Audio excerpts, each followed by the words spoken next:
one thing, he was sad. That was the saddest day I ever seen in my life. Ooh, Lord, that was sad. I felt for Bobo, Mama. I really did. Everybody down that road cried.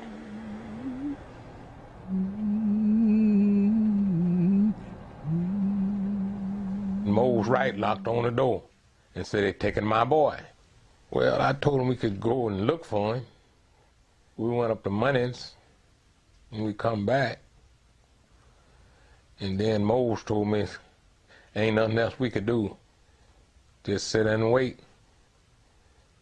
I was sound asleep at 9:30. And I guess I slept about a couple hours. And it was Willie Mae telling me that those men had come and taken Bo away from my uncle's house, her father's house. As I was walking, I saw a green 1955 Chevrolet truck. And I saw, which there was five people. There was really five people. And there was two Tay Collins, Herbert, and I'm sure it was Emmett Till, and the Marlon and Bryant, they was in the cab of this truck. And so as I go up, before I could get to the barn, I could hear this beating, and I could hear this crying, I could hear this beating, I could hear this crying. So I kept walking.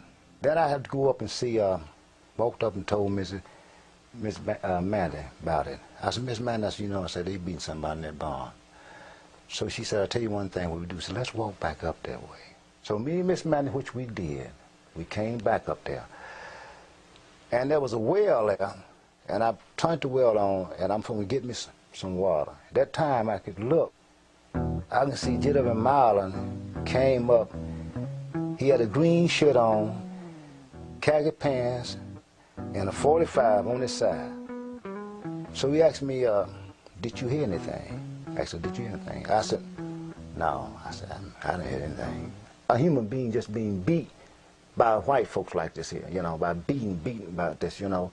Even maybe some of the black brothers could have been in there, because I know I saw them on the truck, but I didn't see them at all after they got in that barn. The only thing I saw was that truck. Could have been there.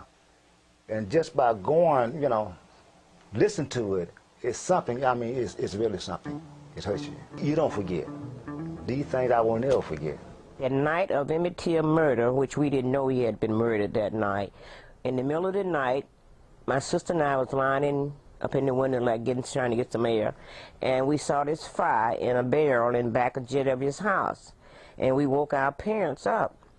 And my father walked out the back door and stood on the porch and said, he came back in and said there's a fire at J.W. Marlon house in the barrel. They was burning something up.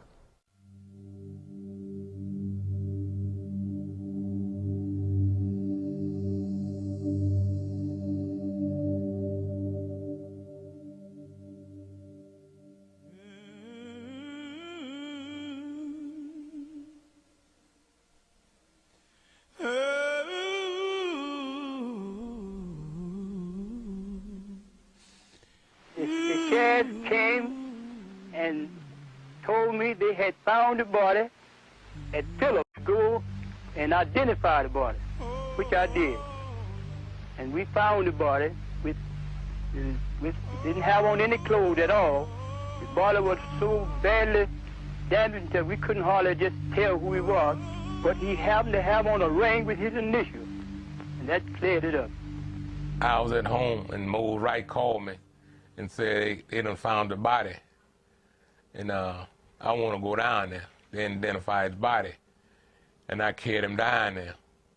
And when I carried him down there, the smell was so bad till I got about 5 or 6 feet from the body.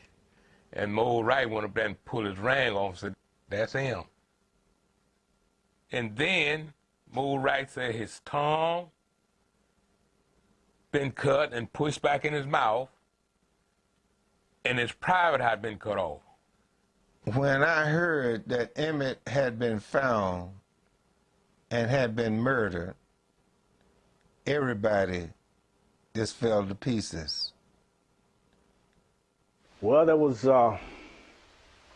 shock, sadness, anger, and almost unbelief, you know. But it was a strange feeling. Strange feeling. To me, it's like he never died. I never had any sorrow or remorse because I always thought inside that I would see him again. I don't know if I was in a state of shock or what, but when I heard they found his body, it's like, find whose body? He's not dead. I went to the funeral, same thing, you know. I found out about it 9:30 Sunday morning. I was in bed. I got up, called my mother when I got the news, because I had every decision I had ever made or every crack that I had ever been in, it took her to get me out of it. And I took that one to Mama, too, because I didn't know what to do. Mother told me to come right over, and she would start making calls. And I got over there as quickly as I could make it. And that wasn't very long. By now, everybody is they're screaming, they're falling out. And I ran over to try to help my mother.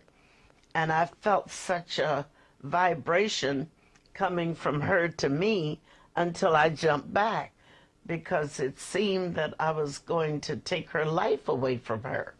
It seemed that her life was draining into me, and I could feel myself building up, getting strong enough to carry on. Sheriff Strider wanted an immediate burial because he knew that it wouldn't be good for the state of Mississippi for people to see what had happened to Emmett Till. And the only way you could stop people from seeing was to bury it. I mean, get it out of sight. I don't know what authority he had to bury my son, but he took that authority. We were told to meet at the church. We're going to have a funeral today. We're going to bury the body. We all went to the church that day. The grave was dug. The body was there in a pine box.